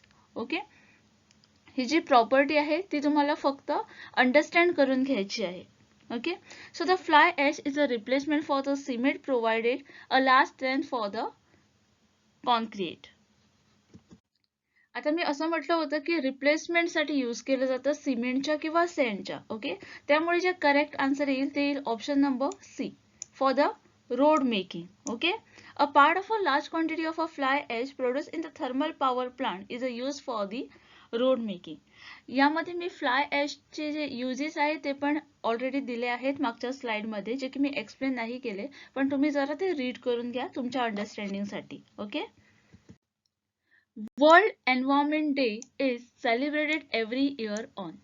Question जो आहे तो 2016च्या question पेपरमध्ये विचारण्यात आला होता, ज्यामध्ये तुम्हाला world environment day बद्दल विचारण्यात आलं होतं की हा कधी सेलिब्रेट केला जातो. ओके, ज्यासाठी पहिला जो ऑप्शन आहे तो आहे 5 जुलै, सेकंड आहे 5 जून, थर्ड आहे 25 जानेवारी, अँड लास्ट आहे 5 डिसेंबर. ओके, कन्फ्युजनसाठी बघा, जून जुलै हे जे आहे ते 5th डेट दिली गेली आहेत, राईट, 25 किंवा 5 डिसेंबर, 5 डिसेंबर. म्हणजे इथे काय करण्याचा प्रयत्न करत आहेत ते कन्फ्युजन क्रिएट करण्याचा प्रयत्न करत आहे. पण आपल्याला वर्ल्ड एन्व्हायरमेंट डे कधी सेलिब्रेट केला जातो हे माहिती असणं खूप गरजेचं आहे, कारण एखादा प्रश्न इथे रिपीट होऊ शकतो. तर जो वर्ल्ड एन्व्हायरमेंट डे जो आहे तो 5 जून मध्ये सेलिब्रेट केला जातो. Okay, celebrated on the 5th June every year and is a United Nations principal vehicle for encouraging awareness and action for the protection of the environment. हा का सेलिब्रेट केला जातो, तर एनकरेज करण्यासाठी, अवेअरनेस अँड एक्शन कशासाठी, तर protect करण्यासाठी एन्व्हायरमेंटला. Okay, आणि हा जो आहे तो फर्स्ट ऑब्झर्व केला होता इन 1974 मध्ये. ओके, सो इथे जे आन्सर येईल ते येईल option number B, World Environment Day is celebrated every year on 5th June. Which of the following act gives right to citizen to file case against the violation of environmental norms? Question जो आहे तो 2016च्या question paper मध्ये विचारण्यात आला होता. यासाठी पहिला जो ऑप्शन आहे तो आहे एन्व्हायरमेंट प्रोटेक्शन ऍक्ट, सेकंड आहे एअर पोल्युशन ऍक्ट, थर्ड आहे water pollution act and last आहे फॉरेस्ट ऍक्ट. तर इथे तुम्ही बघू शकता एन्व्हायरमेंट प्रोटेक्शन ऍक्ट 1986. आता हे जे इयर आहे ते खूपच इम्पॉर्टंट आहे कारण हे तुम्हाला लक्षात ठेवायचं आहे. कारण मोस्ट ऑफ द टाइम एखाद्या ऍक्ट वर क्वेश्चन विचारला गेला या युनिट मधून तर तो एन्व्हायरमेंट प्रोटेक्शन ऍक्ट वरच असतो most of the time. Okay, त्यामुळे हा जो ऍक्ट आहे तो खूपच इम्पॉर्टंट आहे, जरा लक्षात घ्या. Okay, so Environment Protection Act 1986 is an act of the Parliament of the India and is a wake of Bhopal gas tragedy or a Bhopal disaster. आता जर इथे तुम्ही बारकाईने बघितलं असाल तर भोपाल गॅस ट्रॅजेडीवर 2017च्या क्वेश्चन पेपर मध्ये एक प्रश्न विचारला गेला आहे, राईट, जो की मी ऑलरेडी एक्सप्लेन केला आहे त्या माझ्या व्हिडिओमध्ये. आणि याच्यामध्ये पण भोपाल गॅस ट्रॅजेडी बद्दल दिलं गेलं आहे. म्हणजे हा जो आहे तो एन्व्हायरमेंट प्रोटेक्शन ऍक्टच्या अंडरच येत आहे. Okay, so the government of India enacted the environment protection act 1986 under the article 253 of constitution. आता हे जे आर्टिकल आहे ते पण तुम्हाला लक्षात ठेवायचं आहे. ओके, हा जो ऍक्ट आहे तो का आला होता, ऍक्च्युअल मध्ये का त्याला प्रमाणात आणलं होतं, तर भोपाल गॅस ट्रॅजेडीमुळे. Okay, pass in March 1986. कधी पास झालं तर 1986 मध्ये, अँड कधी फोर्स मध्ये आलं तर 19 नोव्हेंबर 1986 मध्ये. Okay, so it has a 26 section and 4 chapter. हे पण लक्षात ठेवायचं आहे कारण हे पण खूप इम्पॉर्टंट आहे. कारण या ऍक्ट मध्ये किती सेक्शन आहेत असं समजा क्वेश्चन विचारण्यात आला तर तुम्हाला माहिती असलं पाहिजे की यामध्ये 26 सेक्शन आहेत आणि 4 चॅप्टर आहेत. Okay, and the purpose of the act is to implement the decision of United Nation conference on the human environment. They related to the protection and improvement of the human environment and the prevention of hazard to the human being, other living creatures, plant and property. The act is an umbrella legislation designed to provide a framework for the central government coordination for the activities of various central and state authorities established under the previous law such as the Water Act and the Air Act. आता याच्यावर जो point आहे इथे तो bold का केलेला आहे तर हे मी तुमच्या लक्षात आणून देते की 2021 मध्ये म्हणजे लास्ट इयरचा जो लास्टची आपली एक्झाम झाली सेट एक्झाम त्यामध्ये ना अम्ब्रेला ऍक्ट वर एक प्रश्न विचारण्यात आला होता. आणि प्रश्न असा होता की कुठच्या ऍक्टला आपण अम्ब्रेला ऍक्ट म्हणतो आणि यास खाली काही ऑप्शन्स दिले होते ज्यामध्ये एन्व्हायरमेंट प्रोटेक्शन ऍक्ट हा पण एक ऑप्शन होता. ओके, ज्याचं करेक्ट आन्सर होतं एन्व्हायरमेंट प्रोटेक्शन ऍक्ट. म्हणजे लक्षात घ्या की कशा प्रकारचे जे प्रश्न आहेत ते विचारले जाऊ शकतात या ऍक्ट वर. ओके, सो जे रिमेनिंग ऑप्शन्स दिले आहेत त्यांच्यावर पण थोडीशी इन्फॉर्मेशन मी इथे प्रोव्हाइड केली आहे. ज्यामध्ये ऑप्शन होता की एअर ऍक्ट जो की 1981 मधला आहे. In India the air act came in to force in 1981. कधी फोर्स मध्ये आला तर 1981 मध्ये अँड अमेंडेड इन 1987. ओके, जे की इन्क्लूड करतात noise as a air pollutant and some of the major air pollutant are automobile emission, smoke for the factory from the factories etcetera. Okay, then options आहे Water Act 1974. So Government of India has passed the Water Act 1974 to safeguard our water resources. तर जो water act आहे तो का आला होता तर water resources जे आहेत त्याला प्रोटेक्ट करण्यासाठी. So human being have been abusing the water bodies around the world by disposing in to them all kind of a waste due to which the water bodies are getting polluted. Okay, तर आपण बघू शकतो की ज्यावेळी आपण घरामध्ये काही काम करतो आणि समजा जवळच आपल्या कुठली नदी वगैरे वाहत असेल तर आपण काय करतो, जी आपली घाण आहे घरातली ती आपण पाण्यामध्ये सोडतो, त्या नदीमध्ये सोडतो. Correct, what we are doing, we are polluting the nature.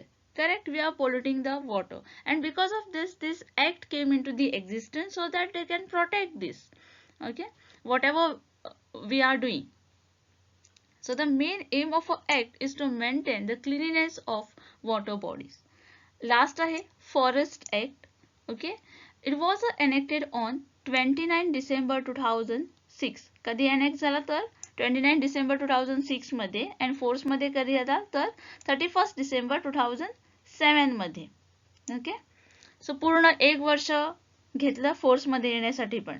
So it deal with the right of a community that dwell in the forest over a land and other resources. It recognizes the forest right of a forest dwelling scheduled tribes and other traditional forest dwellers who have been residing in such a forest for the generation. It provides a grant to the land to the forest dweller to the extent of their prevent holding but not existing the 4 hectares.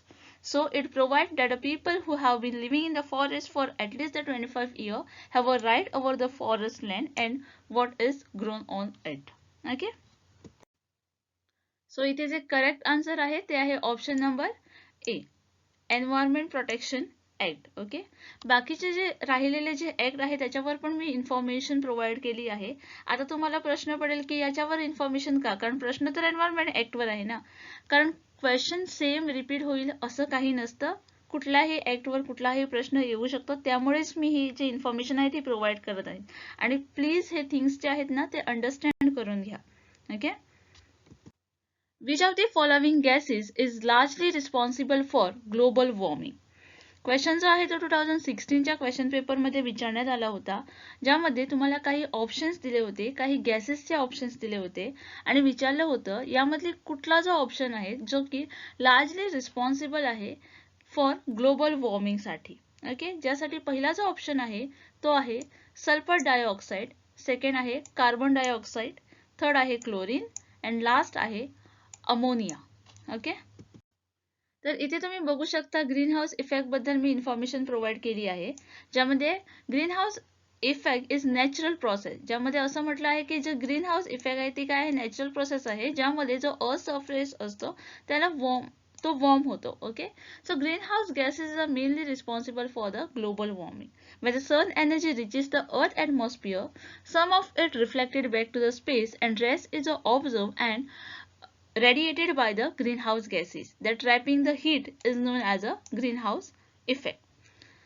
So here the explanation: greenhouse gases is the atmosphere observe an infrared radiation of a higher wavelength and warm the atmosphere, and the value of a radiation observed by the greenhouse gases in year 2018 are as follow.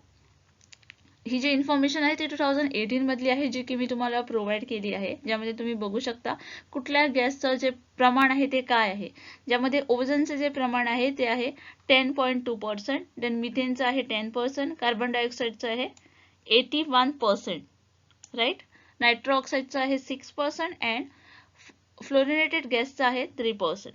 So या टेबलद्वारे आपल्याला माहिती पडलंच असेल की कुठची G gas आहे जी की main responsible आहे ग्लोबल वॉर्मिंगसाठी. करेक्ट. सो इथे कार्बन डायऑक्साईड जे आहे ते मेन रिस्पॉन्सिबल आहे for the global warming. So correct answer is option number B. Which one of the following is not non conventional energy source? तर यामध्ये तुम्हाला असं विचारण्यात आलं आहे खालील दिलेल्यापैकी कुठला एक जो आहे जो की नॉन कन्व्हेन्शनल एनर्जी सोर्स नाही आहे. ओके, क्वेश्चन जो आहे तो 2016च्या क्वेश्चन पेपरमध्ये विचारण्यात आला होता. आता या क्वेश्चन मध्ये तुम्हाला कुठल्या शब्दावर फोकस करायचा आहे, तर इथे बघा नॉट दिलं आहे. Okay, not non conventional energy विचारण्यात आली आहे, हे फक्त लक्षात ठेवायचं आहे. कारण मोस्ट ऑफ द टाइम काय होतं ना, आपण नॉट कडे लक्षात ठेवत नाही आणि ज्यामुळे प्रश्नाचा जो अर्थ असतो तो वेगळाच होऊन जातो नंतर. इथे जो पहिला ऑप्शन आहे तो आहे सोलर, सेकंड आहे टायडल, थर्ड आहे जिओथर्मल अँड लास्ट आहे कोल. तर हे बघा, energy produced by organic matter is called biomass energy. आता बायोमास एनर्जी म्हणजे काय किंवा कशाला आपण बायोमास एनर्जी म्हणतो हे तुम्हाला माहिती पडलं. Correct. So different form of biomass include the wood, crop residues, cattle dung, etc., which is a renewable or non-conventional energy source. So the conventional source of energy is also known as non-renewable source of energy. आता conventional source of energy म्हणजे काय, तर जे की आपण renew नाही करू शकत, right? So they are presented in a limited quantity and take many years to form. Thus, once depleted, they cannot be regenerated at the convenience to entitle their substantial rate of consumption. So examples include the coal, petroleum, natural gas, electricity, etc. Okay. So option मध्ये आपल्याला जो Coal आहे तो बघायला भेटला होता. Correct. आता इथे काय आहे तो कन्व्हेन्शनल सोर्स ऑफ एनर्जी मध्ये इन्क्लूड केला आहे. दॅट मीन्स आपलं करेक्ट आन्सर हेच होईल, कारण आपल्याला तर नॉन कन्व्हेन्शनल सोर्स विचारला गेला आहे. म्हणजे कुठला जो आहे तो नाही असं विचारण्यात आलं आहे. आणि कोल जो आहे तो काय कन्व्हेन्शनल सोर्स आहे, म्हणजे तो नॉन कन्व्हेन्शनल नाही आहे. राईट. तर बघूया नॉन कन्व्हेन्शनल मध्ये काय काय येतं ते. तर non conventional source of energy, ज्याला की आपण रिन्युएबल सोर्स ऑफ एनर्जी असं पण म्हणतो, they are available in the abundance and can be regenerated easily and title their substantial rate of consumption. For example solar energy, tidal energy, wind energy, geothermal energy etcetera. म्हणजे हे जे सर्व काही options आहेत ते की नॉन कन्व्हेन्शनल आहे. तर आता आपण ज्यामध्ये एक्झाम्पल्स बघितली नॉन कन्व्हेन्शनलची, ज्यामध्ये सोलर एनर्जी होतं, टायडल एनर्जी होतं, जिओथर्मल एनर्जी होतं, पण कोल हा ऑप्शन्स नव्हताच. त्यामुळे जे करेक्ट आन्सर येईल ते येईल ऑप्शन नंबर डी. कोळसा जे आहे ते करेक्ट आन्सर आहे. Which of the following is a top carnivorous animal. आता क्वेश्चन जो आहे तो 2016च्या क्वेश्चन पेपरमध्ये विचारण्यात आला आहे आणि यामध्ये तुम्हाला विचारण्यात आलं आहे की कुठला एक जो आहे जो की टॉप कार्निवरस ॲनिमल आहे. ओके. तर यासाठी पहिला जो ऑप्शन आहे तो आहे बर्ड, सेकंड आहे स्नेक, थर्ड आहे बफेलो अँड लास्ट आहे टायगर. ओके. तुम्ही फूड चेन बद्दल तर शिकलाच असाल. करेक्ट. जे की आपण शाळेमध्ये पण शिकतो. आता फूड चेन म्हणजे काय, तर food chain shows the feeding relationship between the different organism in a particular environment or a habitat. Correct. ज्यामध्ये आपण रिलेशन बघतो की कशा प्रकारे जी फूड चेन आहे ती रिलेट होते. So the food chain show how the energy is passed from the sun to the producer, from a producer to the consumer, and from consumer to the decomposer, such as a fungus. It also shows how the animal depend on their organism for the food. Correct. तुम्हाला food chain तर माहिती असेलच, ज्यामध्ये आपण असं बघितलं असेल की साप जो आहे तो बेडकाला खातो, जे ईगल आहे ते सापाला खातं आणि ईगलला पण कोणतरी खातं. राईट. ही जी आहे ती फूड चेन आहे जी की कॉमन आहे, जी आपण इयत्ता 4थी मध्ये पण शिकलो आहे. Correct. So here the correct answer is option number D, that is tiger. Reduction in earth ozone layer lead to. Question जो आहे तो फेब्रुवारी 2013 मध्ये विचारण्यात आला होता, ज्यामध्ये तुम्हाला प्रश्न असा होता की पृथ्वीवरील ओझोनचा थर विरळ होण्याचा परिणाम म्हणजे. ओके. ओझोन लेअरवर बेसिकली हा जो क्वेश्चन होता. त्यासाठी पहिला जो ऑप्शन आहे तो आहे increase in smoke concentration, second आहे increase in sea levels, third आहे increase in UV radiation on the earth surface, and last आहे reduction in ozone level on the earth surface. आता पहिल्यांदा याचं एक्सप्लेनेशन बघूया, त्यानंतर मी आन्सर सांगते. तर हे बघा, ozone layer.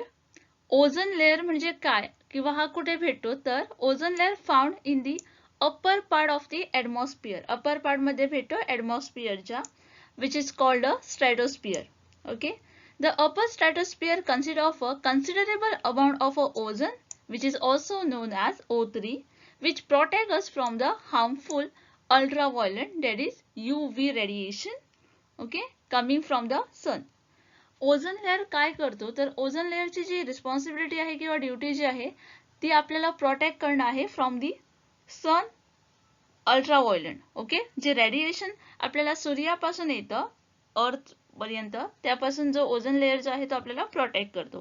This radiation cause the skin cancer in the humans. Therefore its act as a shield absorbing the ultraviolet radiation from the sun. हे जे रेडिएशन आहे त्यामधून आपल्याला स्किन कॅन्सर जो आहे तो होऊ शकतो. ओके. यापासूनच आपल्याला ओझोन लेअर जो आहे तो प्रोटेक्ट करतो. So ozone in the stratosphere is a product of UV radiation acting in the dioxide O2 modules. The UV radiation split apart the molecular oxygen into the free oxygen atom. and this oxygen atom combine with the molecular oxygen to form the ozone. Okay, so UV rays are a highly injurious to living organisms since the DNA and a protein of a living organism preferentially absorb UV rays and it high energy break a chemical bond within the molecules. The ozone gas is a continuously formed by the action of UV, that is a ultraviolet rays, on the molecular oxygen and also degraded into the molecular oxygen in the stratosphere. So, as a result, the reduction in the Earth ozone layer lead to an increase in ultraviolet radiation, that is a UV radiation on the Earth surface. Okay. So जे correct answer येईल ते येईल option number C. Okay, ज्यावेळी जो ozone layer आहे अर्थचा ज्यावेळी तो reduce होईल त्यावेळी काय होईल तर यूव्ही रेडिएशन जो आहे अर्थ सरफेस पर्यंत येणारा तो इन्क्रीज होईल. त्यासाठी जो करेक्ट आन्सर आहे तो आहे option number C. CEE is an organisation associated with. तर क्वेश्चन जो आहे तो फेब्रुवारी 2013 मध्ये विचारण्यात आला होता, ज्यामध्ये तुम्हाला CEE बद्दल विचारण्यात आलं होतं. ज्यासाठी पहिला जो ऑप्शन आहे तो आहे सिव्हिल इंजिनिअरिंग, सेकंड आहे एन्व्हायरमेंटल एज्युकेशन, थर्ड आहे कोस्टल एन्व्हायरमेंट अँड लास्ट आहे कॉमर्स अँड इकॉनॉमिक्स. तर it is centre for environment education, that is CEE. So CEE जे आहे ते एस्टॅब्लिश झालं होतं 1984 मध्ये as a Center for Excellence of the Ministry of Environment and Forest by the Government of India. हे जे आहे ते तुम्हाला लक्षात ठेवायचं आहे. ओके, जर समजा एखादा प्रश्न विचारण्यात आला की कधी एस्टॅब्लिश झालं तर तुम्हाला आन्सर माहिती असणं खूप गरजेचं आहे. Okay, as a national institute CEE is responsible for to promote the environmental awareness. Okay, CEE developed the initiative program and the educational material and build the capacity in the field of education for the sustainable development. आता sustainable development मधून एक गोष्ट माझ्या ध्यानात आली तर जर समजा तुम्ही UGC नेटचा जो रिसेंट पेपर झाला त्यात बघितलं असाल तर त्यामध्ये ना तुम्हाला सस्टेनेबल डेव्हलपमेंटवर एक प्रश्न विचारण्यात आला होता, ज्यामध्ये तुम्हाला सस्टेनेबल डेव्हलपमेंटचा गोल विचारण्यात आला होता. ओके, जे 17 डिफरंट गोल आहेत त्यामधून एक गोल विचारण्यात आला होता, ज्यामध्ये काही ऑप्शन्स दिले होते, मिक्स ऑप्शन्स होते आणि त्यामधून आपल्याला सस्टेनेबल गोल यामधला कुठला आहे तो रिकॉग्नाइज करायचा होता. ओके, म्हणजे समजून घ्या की हा जो टॉपिक आहे तो किती इम्पॉर्टंट आहे सस्टेनेबल डेव्हलपमेंट. ओके, त्यामध्ये जे 17 जे गोल आहेत ना ते तुम्हाला लक्षात ठेवायचे आहेत, कारण MS सेट मध्ये पण हा प्रश्न विचारू शकतात, याच्यात काहीही शंका नाही आहे. ओके, त्यामुळे 17 जे गोल आहेत ना ते जरा स्टडी करून जा. प्रत्येक गोलचे जे नाव आहे आणि तो गोल कितवा आहे हे जरा स्टडी करूनच जा. ओके, सो इथे आम्ही गोष्ट करत होतो CEE ची. तर it is a committed to ensuring that environmental education work towards the action for sustainable development and it undertake a field project that demonstrate and validate the role education can also have a role in substantial development. Okay, so here the CEE is an organization associated with the environmental education. यासाठी जे correct answer आहे ते आहे option number B. Okay, Richter scale is a use to measure. तर इथे तुम्हाला रिच्टर scale बद्दल विचारण्यात आलं होतं, जो की 2013 मध्ये विचारण्यात आला होता हा प्रश्न. ज्यासाठी पहिला जो ऑप्शन आहे तो आहे विंड वेलोसिटी, सेकंड आहे सेन्सेमिक व्हायब्रेशन, थर्ड आहे intensity of light and last आहे व्हॉल्यूम ऑफ वॉटर. तर हे बघा, रिच्टर स्केल बद्दल मी तुम्हाला इथे इन्फॉर्मेशन प्रोव्हाइड केली आहे, ज्याचा PDF पण तुम्हाला भेटून जाईल. Okay, Richter scale is a use to for measuring the intensity of earthquake. हा कशासाठी यूज केला जातो तर मेजर करण्यासाठी intensity of the earthquake. Okay, the Richter scale measure the maximum amplitude of seismic waves that reach the seismograph. Okay, the magnitude is expressed in the absolute number, that is 0 to 10, and the power of an earthquake is expressed in terms of a magnitude on the scale called a Richter scale. This was developed by Charles F. Richter in 1935. हे तुम्हाला लक्षात ठेवायचं आहे की हा जो आहे तो कोणी डेव्हलप केला होता. The incentives scale is a name after the Mercalli, an Italian seismologist. The incentives scale take into the account the viable damage caused by the event, and the range of an incentive scale is for the 1 to 12. Okay, so here there are three types of earthquake waves. ज्यामध्ये पहिला आहे P waves or a longitudinal wave, second आहे S wave and last आहे L waves. Okay, Richter scale is used to measure the seismic vibration. That is option number B will be the correct answer. High tide and a low tide is influenced by. Question जो आहे तो 2013च्या question मध्ये विचारण्यात आला होता, ज्यामध्ये तुम्हाला high tide आणि लो टाइड बद्दल विचारण्यात आलं होतं. Okay, it is a influence by. यासाठी पहिला जो ऑप्शन आहे तो आहे rotation of the earth, second आहे revolution of the earth, third आहे phases of the moon and last आहे supernatural forces. So here is the explanation. The periodical rise or a fall in the sea level once or twice a day, mainly due to the alteration of a sun and a moon, is called a tide. तर tide कशासाठी म्हणतात हे आपल्याला इथे समजलं, right? The study of a tide is a very complex, specially and temporally, as it has a great vibration in the frequency, magnitude and height. The moon gravitational pull to the great extent and to the lesser extent the sun gravitational pull are the major causes for the occurrence of the tide. Okay, तर इथे जे extra information आहे म्हणजे types of the tides आहे ते तुम्ही इथे read करून घेऊ शकता. ओके, इथे बघू शकता जे इथे मी तुम्हाला एक्सप्लेन नाही करत आहे, पण याचा जो PDF आहे तो मी तुम्हाला प्रोव्हाइड करून देईन, जेणेकरून तुम्हाला इन्फॉर्मेशन जे आहे ते इझिली भेटेल आणि इथून तुम्ही ती रीड करू शकता. Okay, so from the explanation we can concluded that high tide and low tide is influenced by phases of the moon. So इथे जे आपले आन्सर येईल ते येईल option number C, that is phases of the moon is the correct answer here. Okay, The key controversy regarding the Narmada Dam project focus on. जो प्रश्न आहे तो नर्मदा डॅम प्रोजेक्ट वर बेस आहे, जो की फेब्रुवारी 2013 मध्ये विचारण्यात आला होता. ज्यासाठी पहिला जो ऑप्शन आहे तो आहे इलेक्ट्रिसिटी प्रोडक्शन, सेकंड आहे वॉटर डिस्ट्रीब्युशन, थर्ड आहे रिहॅबिलिएशन अँड लास्ट आहे poverty.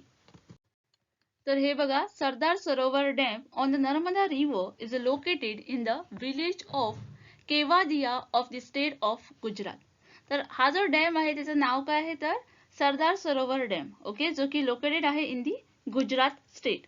The SDD is a 1210 metre long concrete gravity dam with the height of 163 above the deep foundation. हे जे काय आहे ते डीप इन्फॉर्मेशन आहे जे की तुम्ही इथून रीड करू शकता. Okay, 4 Indian state that is a Gujarat, Madhya Pradesh, Maharashtra, Rajasthan receive the water and electricity supply from the dam. हा जो पॉइंट आहे तो इथे खूप इम्पॉर्टंट आहे.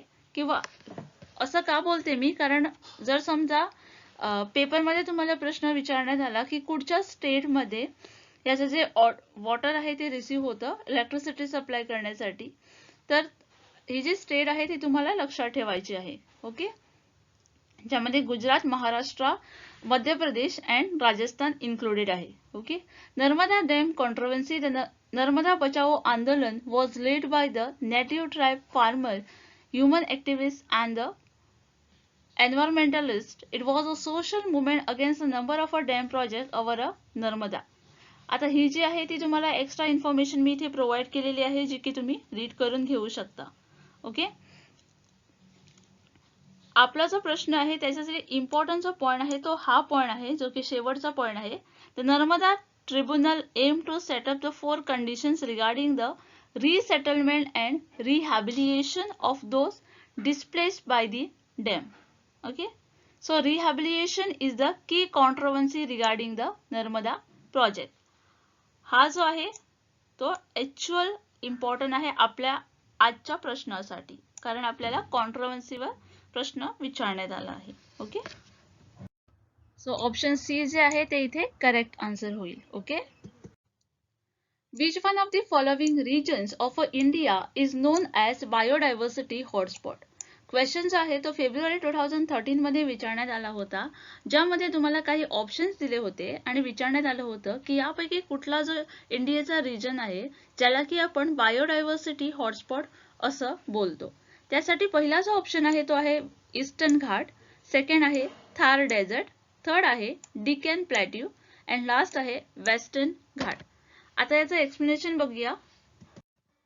तर हे बघा, biodiversity hotspot are the region of mega diversity. हे जे आहे, ही जी लाईन आहे ती तुम्हाला लक्षात ठेवायची आहे. जे सेंटेन्स आहे ते तुम्हाला लक्षात किंवा नोट करून ठेवायचं आहे. So this area are rich in biodiversity.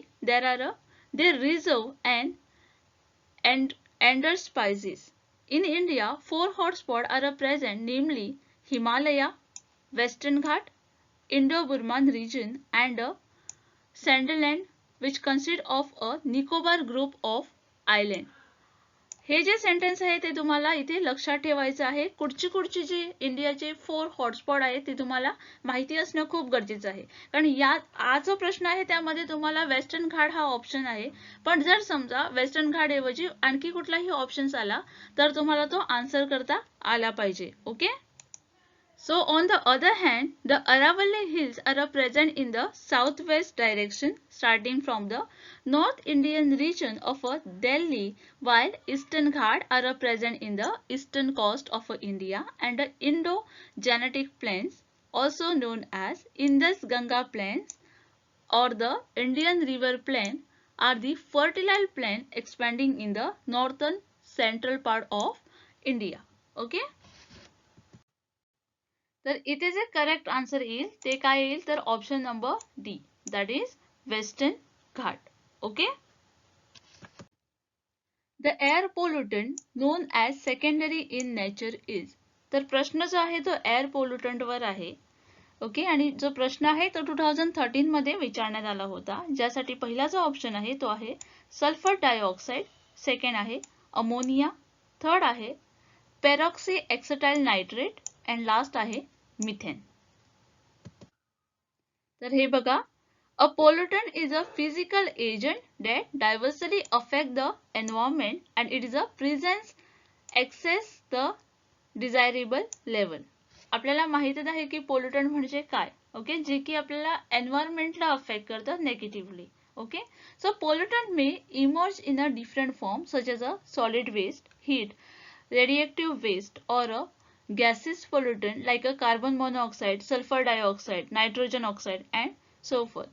So the pollution caused by this agent take a different form, for example air or the water pollution. So the pollutants are classified in a different way and according to the origin pollutant are two types, that is a primary pollutant and a secondary pollutant. Okay.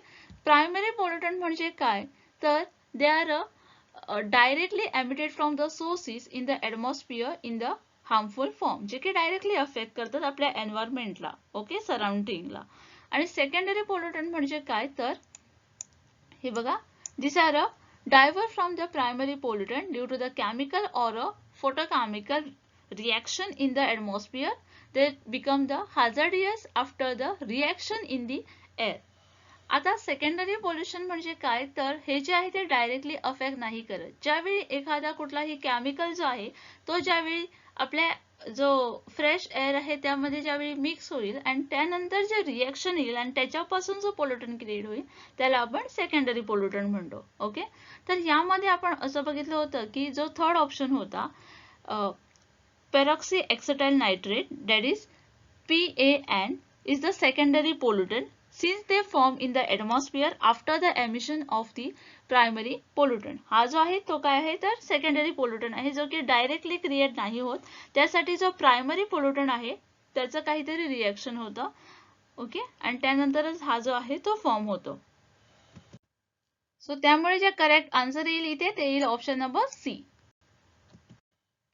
In hilly areas the landslides occur due to. Question जो आहे तो 2013 मध्ये विचारण्यात आला होता, ज्यामध्ये तुम्हाला विचारण्यात आलं होतं की लँडस्लाइड जे आहे ते कशामुळे अकर होतात हिली एरियामध्ये. तर यासाठी पहिला जो ऑप्शन आहे तो आहे डिफॉरेस्ट्रेशन, सेकंड आहे अफॉरेस्ट्रेशन, थर्ड आहे विंड्स अँड लास्ट आहे ग्रेझिंग. तर लँडस्लाइड म्हणजे काय, तर it is a movement of rock, earth or a debris down to the slope section of the land. तर लँडस्लाइड म्हणजे मूवमेंट होणं. ओके, दगडांची मूवमेंट होणं, अर्थची मूवमेंट होणं. Landslide are a caused by the rain, earthquake, volcanoes and other factor that make the slope unstable. ज्यामुळे जो slope जो आहे तो अनस्टेबल होतं. The human activities such as agriculture and construction can increase the risk of the landslide. The irrigation, deforestation, excavation and water linkage are some of the common activity that can help the destabilize or weaken a slope. Okay? ही जी काय आहे ती human activity आहे जी की आपण करतो. Okay, steep terrain, the vulnerable soil, heavy rainfall and earthquake actively make a large part of a ASEAN highly sustainable of a landslide. Okay, बाकीची जी इन्फॉर्मेशन आहे ती तुम्ही इथून रीड करू शकता कारण आपल्याला आन्सर्स ऑलरेडी भेटला आहे. Correct.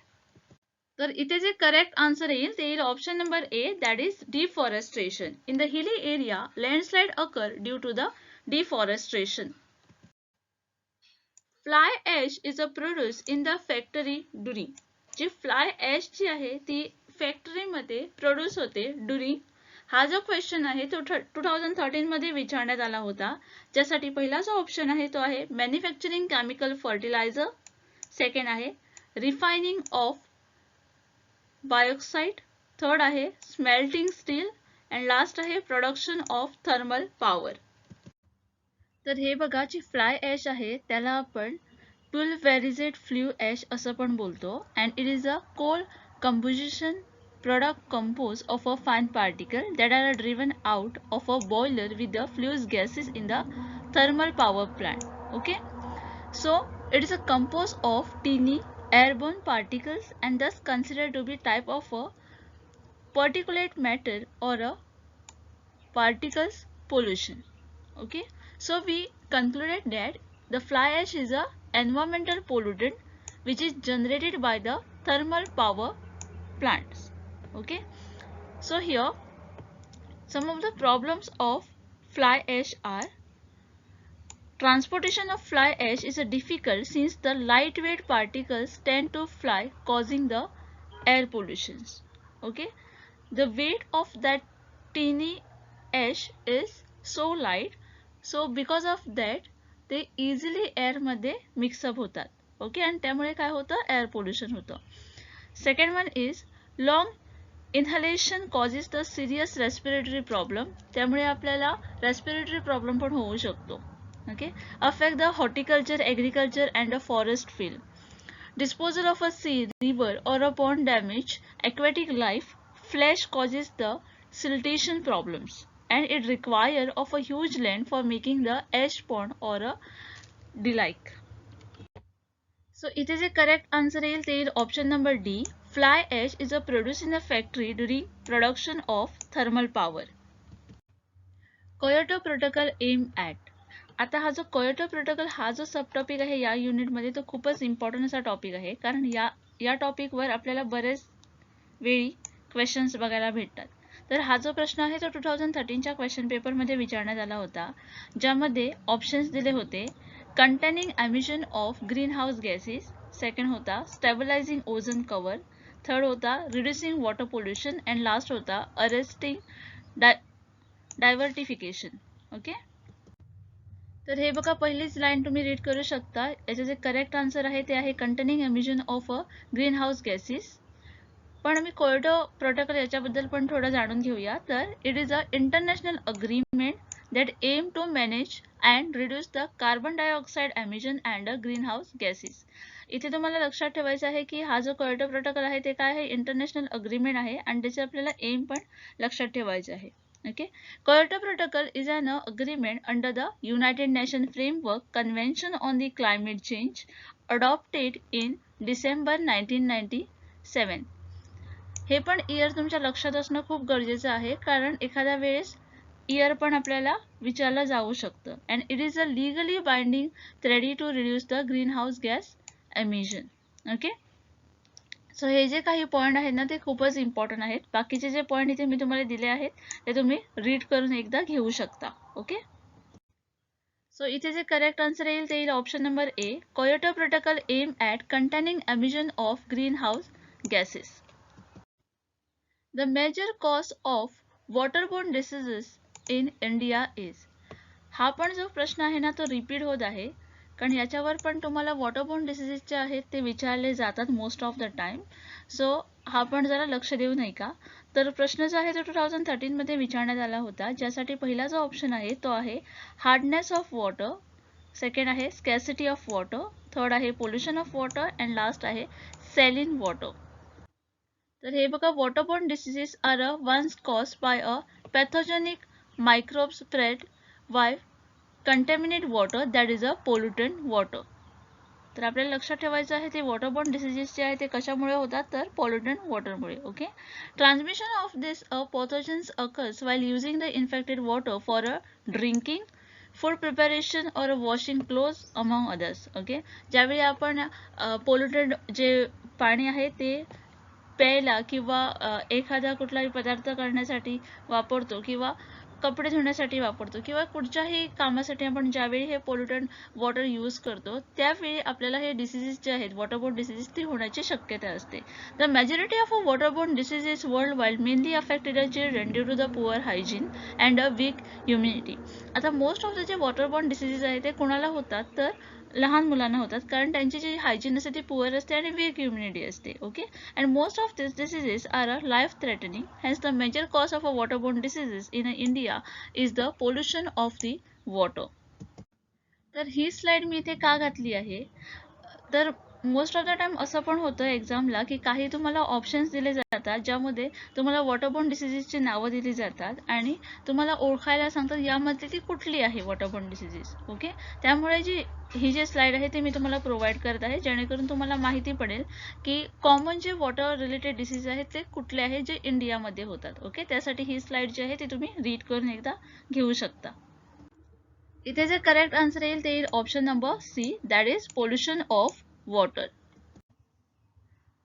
The following are the alternate sources of the energy under which the solar, nuclear, wind and sea waves.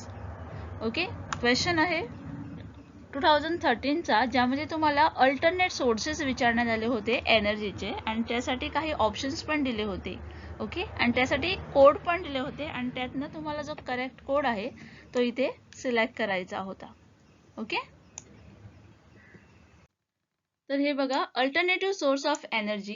The source of energy other than the fossil fuel is called the alternative source of the energy. Okay, so it include all the renewable and nuclear energy sources. The major advantage or to make it different from the other sources of energy is that it will never run out, as the fossil fuel are available on the earth in a limited quantity too. जे fossil fuel सोडून जे बाकीचे जे आहेत त्याला आपण alternative source of energy म्हणतो, ज्यामध्ये आपल्याला रिन्युएबल आणि न्यूक्लिअर एनर्जी जे सोर्स आहे ते सारे काही इन्क्लूड आहे. आणि याची जर ॲडव्हान्टेज आपण बघायला गेलो तर फॉसिल फ्यूल्स आहे तो लिमिटेड अवेलेबल आहे. ओके, लिमिटेड क्वांटिटी जी आहे ती अवेलेबल आहे, पण अदर जे सोर्सेस आहेत ते काय आहे तर अनलिमिटेड आहेत. ओके, ज्यामध्ये आपल्याला सोलर एनर्जी बघायला भेटते. Most commonly known a source of alternative energy, the solar energy is obtained from the sun. आता सोलर एनर्जी आपल्याला कुठून भेटते हे तर कॉमन सेन्स आहे जे की आपल्याला सर्वांनाच माहित आहे. करेक्ट, एवढं तर आपण शिकलोच आहोत याआधी. तर सोलर एनर्जी आपल्याला सन पासून भेटते. Solar energy is a non conventional source and a renewable source of the energy, as they are prone to be a deterioration over a time and aren't completely weather safe are a most drawback to the solar energy. त्यानंतर आहे wind energy. Okay, तर the cleanest and the most accessible source of the energy is the wind energy. It is also the entirely renewable. It best known as a less likely or could say never will run out of the wind. Okay, जे की natural आहे. Then आहे sea waves energy. The waves energy is the transport and the capture of the energy by the ocean surface waves. The capture energy is then used for a different kind of a useful work, including the electricity generation, water desalination, and the pumping of water. And the nuclear energies are produced by using the elements like uranium and the thorium, which could not be elded and have a limited amount of existence. इथे काय आहे तर limited आहे आणि आपण जे पहिल्यांदा बघितले होते ते काय होते अनलिमिटेड होते. Right? So nuclear energy is not a bad as a fossil free energy, but still it is not a considered an alternative energy source. Okay? The alternate sources of energy will be solar, wind and sea waves. Okay, that means the correct answer will be option number C. Okay, so hope all these things are clear to you. If you have any doubt regarding any question, you can write in the comment box so that I will try to answer your questions. Okay, till then keep watching, keep learning.